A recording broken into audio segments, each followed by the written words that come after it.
Hey folks, welcome back to the Toronto Marlies Insider. The Marlies hosted the Rochester Americans in Game 1 of the North Divisional Final tonight at the Coliseum. Let's take a look. For the first time in an absolute age, the Marlies actually took the lead in the game, which is nice. Joe Blandisi sent the puck around the boards and then got it back from Nick Ambrosisi. Nick then goes to the net. As you can see, he doesn't quite crash the net, but he puts himself in a great position to score. The little back pass here from Blandisi actually hits the defenseman's skate, which redirects the puck into Ambrosisi's path, who tucks it past Malcolm Subban for his first pro playoff goal at 3:04 into the first. Rochester's first goal was typical of everything the Marlies players and coaching staff have been talking about all week. After a giveaway on the Americans' blue line, they break with a lot of pace and with a lot of numbers as well. As you can see, Mac Hollowell is unable to get back to block the pass in lane to counter Olszewski, who lifts the puck past Eric Shalgren at 9 minutes even into the first. The 2-on-1 was made worse by the fact that the Marlies were on the power play, and this was a short-handed goal. The Americans' second goal was a result of more sloppy Marlies play and a neutral zone giveaway. Mark Johnson, who actually had a very good game tonight, sent the pass to nobody as he tried to thread the needle instead of taking the easy pass out wide to a wide open Matteo Petronero. Brett Murray was then able to deflect the Ethan Prow shot past Shalgren, with little to no fight or harassment from Pontus Holmberg in front of the Marlies net, with a little over a minute and a half left in the first. The third Americans' goal was on a power play after a hook and call on Graham Slaggart with a little over a minute to go in the second period. 2 late goals in the first 2 periods is surely something of concern for head coach Greg Moore. If we pause it here, we can see Logan Shaw and Jordy Ben both being drawn towards the puck, with Mark Johnson also in close attendance. Nobody seems to notice that Isaac Rosen is wide open at the back.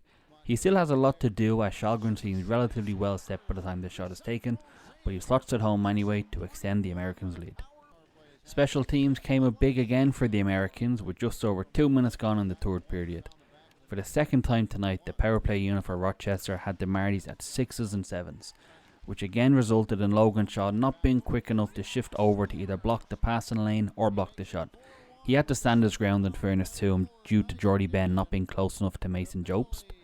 We think that Shalgren will probably want this one back, as a shot from Yuri Kulich beat him rather easily on the blocker side.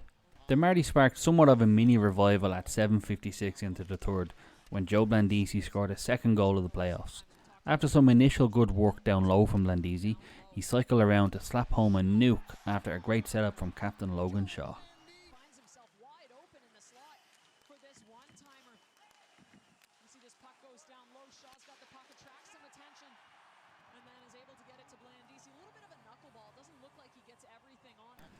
The Marlies' comeback continued with a fourth goal from Kyle Clifford.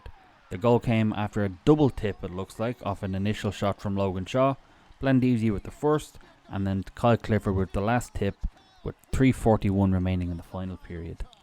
Although the comeback just wasn't to be, as the Americans took the game by a score of 5-4 and now have a series lead of 1-0 heading into the next game. Speaking of which, up next is game 2 in the series back at the Coliseum on Saturday at 4. The Marlies will be looking for a big reply to this very disappointing loss. Let's hear what Joe Blandisi and Greg Moore had to say to the media after the game.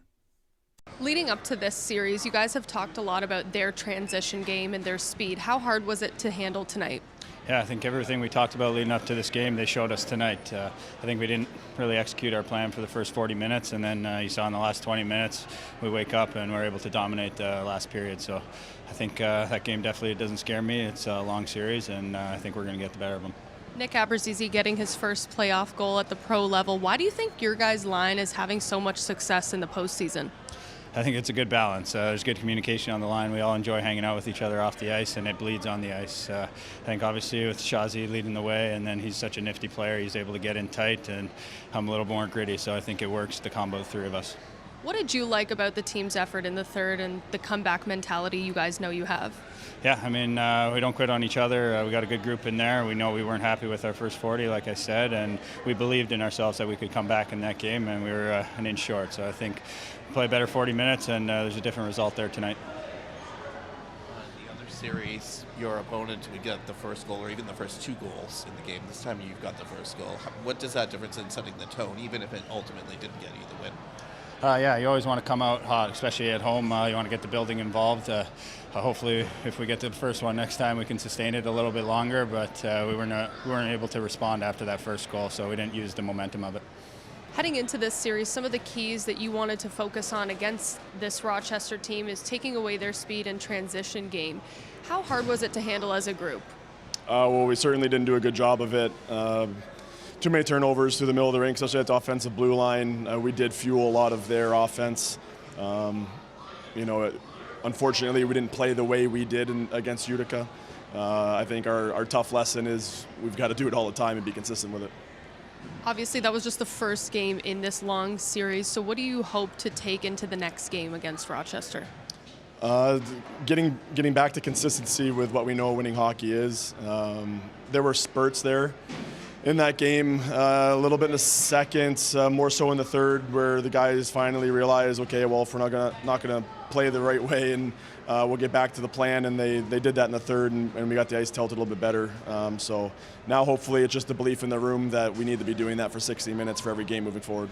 No success for you guys on the power play today. Do you feel that you weren't set up properly in getting the right chances, or do you think they just made it really hard on the PK? They just made it hard on entries. We needed to get more depth on it. Too many, again, turnovers of the puck at the blue line, whether it's 5-on-5 or special teams on the power play. Our details just have to be sharper. What did you like about the bounce back effort in the third? I mean, anytime we push all season, our team's been resilient. There's been great character and never giving up right to the buzzer. Our team demonstrated that again today. Just need the belief that from the start of the game, we've got to play a certain way.